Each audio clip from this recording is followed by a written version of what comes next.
Hi guys, how are you all? I hope you all well at this time guys. तो आज का ये video है बहुत ही इंटरेस्टिंग टॉपिक के ऊपर, जो कि है एक्सिस की म्यूचुअल फंड पे गाइस। रिसेंटली एक्सिस ने अपना न्यू म्यूचुअल फंड लॉन्च किया है, जो कि बहुत ही इंटरेस्टिंग है उन लोगों के लिए जो अपने इन्वेस्टमेंट को लॉन्ग टर्म के हिसाब से करना चाहते हैं एंड जिनको थोड़ा सा रिस्क कैपेसिटी कम चाहिए है। बिकॉज जो लोग इन्वेस्टमेंट मार्केट में कर रहे हैं हाई रिस्क में, या जो नहीं इन्वेस्टमेंट कर रहे हैं, ऐसे ज़्यादातर लोग हैं आज के डेट में ऑल ओवर इंडिया के अंदर कि जो ये चाहते हैं कि हम इन्वेस्टमेंट लॉन्ग टर्म के हिसाब से करें और थोड़ा सा रिस्क लेवल है वो कम रहे। रिटर्न थोड़ा बहुत कम भी चलेगा बट रिस्क लेवल थोड़ा सा हमें कम चाहिए। तो ये वीडियो उनके लिए बहुत ही महत्वपूर्ण है, क्योंकि इस वीडियो में जिस हम फंड का आज डिस्कशन करने वाले हैं वो उन्हीं में से एक है। और जो भी इसके बेनिफिट्स एंड फीचर्स हैं, मैं आपको आज की इस वीडियो में सारी चीजें क्लियर करता चलूंगा स्टेप बाय स्टेप। बट एक ही आपसे रिक्वेस्ट है, अगर आप इस चैनल पे नए हैं तो please try to subscribe this channel guys and share this video with everyone, ताकि इस तरह की जो भी इन्फॉर्मेशन वीडियो है रिगार्डिंग इन्वेस्टमेंट, इंश्योरेंस, फाइनेंसेस, आप लोगों को टाइमली बेसिस पे मिलती रहे। And one more thing guys, when you subscribe this channel so we feel motivate, थोड़ा सा मोटिवेशन फील होता है जब भी हम नई वीडियो क्रिएट करते हैं। सो प्लीज, अगर आपको बेनिफिशियल लगता है वीडियो आपके फैमिलीज के हिसाब से, तो try to subscribe this channel and share this video with everyone. सबसे पहले अगर हम इस फंड की बात करें, इस पे ऑलरेडी हमने एक पीपीटी बनाया हुआ है ताकि हम इस फंड को स्टेप बाय स्टेप स्टार्टिंग से लेकर एंड तक अंडरस्टैंड कर सकें और मेरे माइंड से कोई इसके बेनिफिट स्किप ना हो। तो मैंने उसके लिए ऑलरेडी वीडियो बना लिया है और उस वीडियो के माध्यम से मैं आपको सारी चीजें स्टेप बाय स्टेप, इस पीपीटी के माध्यम से सारी चीजें स्टेप बाय स्टेप आपको दिखाते चलूंगा। सबसे पहले अगर हम इस फंड की बात करें तो इस फंड का नाम है एक्सिस क्राइसिल आईबीएक्स एसडीएल जून 2034 डेप्ट इंडेक्स फंड। अगर हम इसके बेनिफिट्स की बात करें या इसके एनएफओ के स्टार्ट डेट की बात करें, तो ये एनएफओ जस्ट कल ही लॉन्च हुआ है, कल 4 मार्च था। और 4 मार्च को इसका एनएफओ ऑलरेडी लॉन्च हो गया है।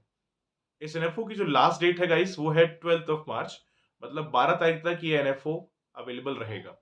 12 के बाद भी आप इन्वेस्टमेंट कर सकते हैं, बट अगर एज अ एनएफओ की बात करें तो ये कल लॉन्च हुआ है और एज अ एनएफओ इसको आप 12 तारीख तक अप्लाई कर सकते हैं।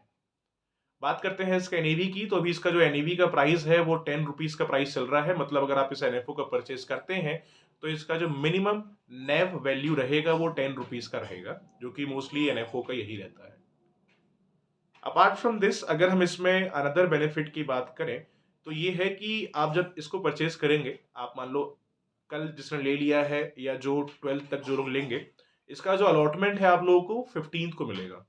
ठीक है, तो अलॉटमेंट जैसे आपने आज लिया है चाहे जिसने कल लिया होगा, तो अभी आप लोग को अलॉटमेंट नहीं मिला होगा, बिकॉज ऑब्वियसली एक अलॉटमेंट का डेट होता है और उसी डेट पे आप लोग को अलॉटमेंट मिलते हैं। तो इसका जो अलॉटमेंट का डेट है वो 15 मार्च, मतलब 15 मार्च को ही इसका अलॉटमेंट उन लोगों को मिलेगा जो लोग अपना इन्वेस्टमेंट अभी तक कर चुके हैं, स्टार्टिंग डेट से लेकर एंड डेट तक। ठीक है। दूसरी चीज, अगर हम इसमें प्रीमियम की बात करें तो इसका जो प्रीमियम है, अगर आप फर्स्ट टाइम इसको स्टार्ट कर रहे हैं, जैसे अगर आपने कल भी इसे परचेज किया, अगर आप इसे आज परचेज कर रहे हैं, टिल आप 12 तक इसे परचेज कर रहे हैं, तो इसका जो मिनिमम इन्वेस्टमेंट रहेगा वो 5000 रुपीज रहेगा।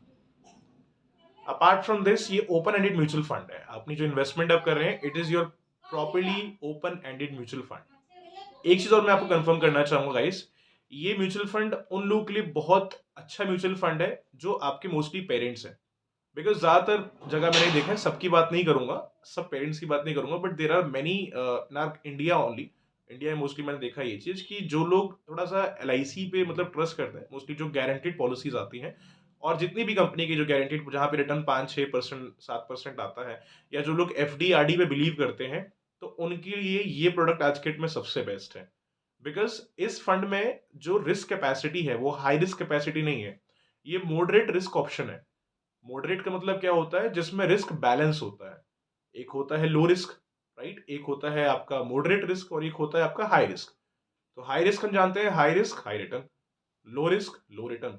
एंड राइट नाउ मॉडरेट की बात करें तो मॉडरेट में जो रिस्क होता है वो ना कम होता है ना ज्यादा होता है, एक तरीके से बैलेंस रिस्क होता है। तो एक तरीके से मॉडरेट रिस्क फंड है।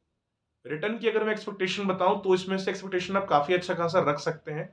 और एक चीज और है, ये फंड आप तभी लेना, ये मैं आपको अपना पॉइंट बता रहा हूँ, जो मुझे अपने एक्सपीरियंस के हिसाब से बेनिफिशियल इसमें लगता है वो ये है कि इसको आप लॉन्ग टर्म के हिसाब से परचेज करना। अगर आप इसे परचेज कर रहे हैं अपने गोल्स के हिसाब से, अपने फैमिली के एक्सपेंसेस के हिसाब से, अपने लाइफ के हिसाब से, तब इसे लॉन्ग टर्म के लिए लेना, तभी ये फायदा देगा। शॉर्ट टर्म में उतना कोई फायदा आई डोंट थिंक सो आपको यहाँ से कोई मिलने वाला है। तो आप अगर लॉन्ग टर्म के लिए प्लानिंग कर रहे हैं तो ट्राई करिए कि आप इसमें लॉन्ग टर्म के लिए जाइए। ठीक है, क्लियर है यहाँ तक?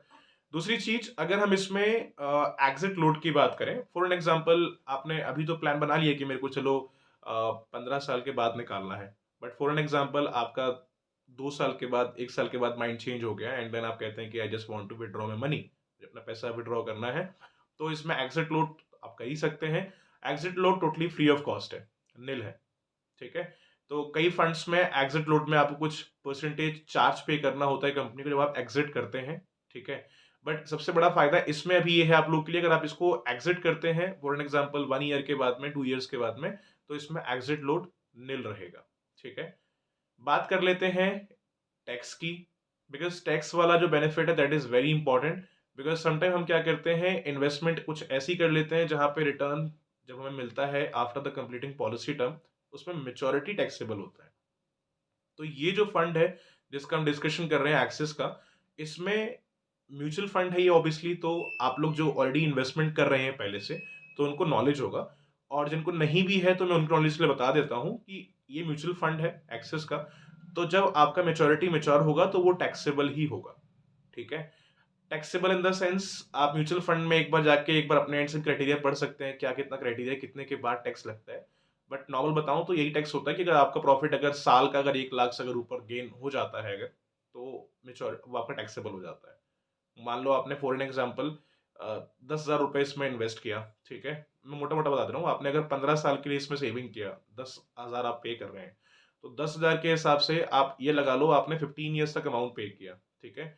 और मान लो वो 15 ईयर अमाउंट पे करने के बाद अगर आपका प्रॉफिट एग्जाम्पल लेते हैं 1 करोड़ बन गया, ठीक है, तो उस अमाउंट पर आपको कम से कम 10% का एलटीसीजी टैक्स पे करना पड़ेगा, ठीक है। तो इसमें मेच्योरिटी टैक्स फ्री नहीं होगा, मेच्योरिटी जो है वो टैक्सेबल रहेगा इसके अंदर आपका। बाकी एक बार आप जब परचेज करेंगे तो वहां पे फीचर्स होते हैं, एक बार अपने अंडरस्टैंडिंग के लिए आप उसे पढ़ भी सकते हैं। तो ये इसका टैक्स का है, अगर आप मेच्योरिटी लेने जाओगे, आपने मान लो फॉर एग्जांपल लॉन्ग टर्म के लिए लिया है, 15 साल के लिए अगर आपने इसको लिया हुआ है, तो जो भी आपने प्रॉफिट गेन किया उस पर 10% टैक्स लगेगा, जिसमें हम एलटीसीजी बोलते हैं। प्रॉफिट जो है इसमें बस ये रहता है कि अगर साल का अगर 1 लाख से अगर ऊपर आप प्रॉफिट गेन करते हैं तो मेच्योरिटी इसमें टैक्सेबल होता है। आई होप यहाँ तक क्लियर होगा। अपार्ट फ्रॉम दिस, अगर हम इस फंड के अंदर सबसे पहले अगर डिस्कशन करें कि हम इस फंड को कहाँ से जाकर के चेक कर सकते हैं, प्रॉपर्ली डेटा हम कहाँ से इसका निकाल सकते हैं, बिकॉज नए फंड्स में मोस्टली ये होता है कि उसकी इन्फॉर्मेशन बहुत जगह पर नहीं होती है, कुछ ही लिमिटेड जगह पर इसकी इन्फॉर्मेशन शो करती है। तो अगर आप इसके बारे में अगर और भी जानना चाहते हैं तो आप गूगल पर जाएं और वहाँ पे सर्च करें www.axismf.com। आप जैसे ही सर्च करेंगे आप इनकी जो ऑफिशियल वेबसाइट है उस पर चले जाएंगे और इस फंड के बारे में जो भी इंफॉर्मेशन है आपको वहां से A to Z सब कुछ मालूम पड़ जाएगा। हालांकि मैंने इस वीडियो में जो सारी चीजें हैं, जो मेन चीजें हैं, मैंने वो क्लियर कर दी हैं। क्या फंड है, अलॉटमेंट कब से मिलना शुरू हो जाएगा, 15 से इसका अलॉटमेंट मिलना शुरू हो जाएगा, और लास्ट डेट 12th की है, तो मैंने ये सारी चीज आपको बता दिया है। स्टिल आप एक बार उस पर जा करके सारी चीजों को एक बार आप चेक कर लो, what is the expense ratio, क्या इसमें टैक्स स्लैब्स हैं, किस तरह की कंपनीज अपना अमाउंट इन्वेस्ट कर रहे हैं। Because guys very important part, अपना आप हार्ड मनी इन्वेस्ट कर रहे हैं, इन्वेस्टमेंट के पहले ये अंडरस्टैंड करना जरूरी है कि मुझे कितने साल के लिए जाना है। सबसे पहले हमें ये आइडेंटिफाई करना होता है कि मुझे एटलीस्ट कितने साल के लिए करना है। ऐसा नहीं है कि मैंने जो मेरे मन में आया मैंने वो ईयर डाल दिया, तो ईयर बहुत इंपॉर्टेंट होता है, बिकॉज इन्वेस्टमेंट अपने हम लॉन्ग टर्म अपने फैमिली के गोल के हिसाब से, अपने गोल के हिसाब से करते हैं। तो सबसे पहले आप जाएं साइट पर, आप प्रॉपर्ली इसको एक बार चेक करें, अपने नीड के हिसाब से अंडरस्टैंड करें कि ये क्या फंड वाकई में आपके लिए फायदेमंद है। एक चीज और है, इसमें बहुत आप हाई परसेंटेज एक्सपेक्ट नहीं कर सकते हैं जो लोग ऑलरेडी इक्विटी में इन्वेस्ट कर रहे हैं हाई रिस्क में, क्योंकि जो आदमी हाई रिस्क में इन्वेस्टमेंट कर रहा है ना, उसको हाई रिस्क का मतलब मजा मिल रहा है, मतलब रिटर्न अच्छे आ रहे हैं, तो वो ये उम्मीद ना करे कि उसको यहां से भी सेम ही रिटर्न मिलेगा, क्योंकि ये मॉडरेट रिस्क है गाइस।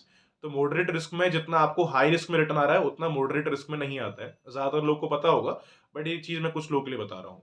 तो अगर आप जो हाई रिस्क से जितना हाई रिटर्न गेन कर रहे हैं इस टाइम पे, उससे लगभग कम ही आता है मॉडरेट रिस्क में, कोई बहुत ज्यादा रिटर्न नहीं होता है, बट हाँ ये है कि एफडी आरडी से फिर भी अच्छा रिटर्न होता है इसका, ठीक है।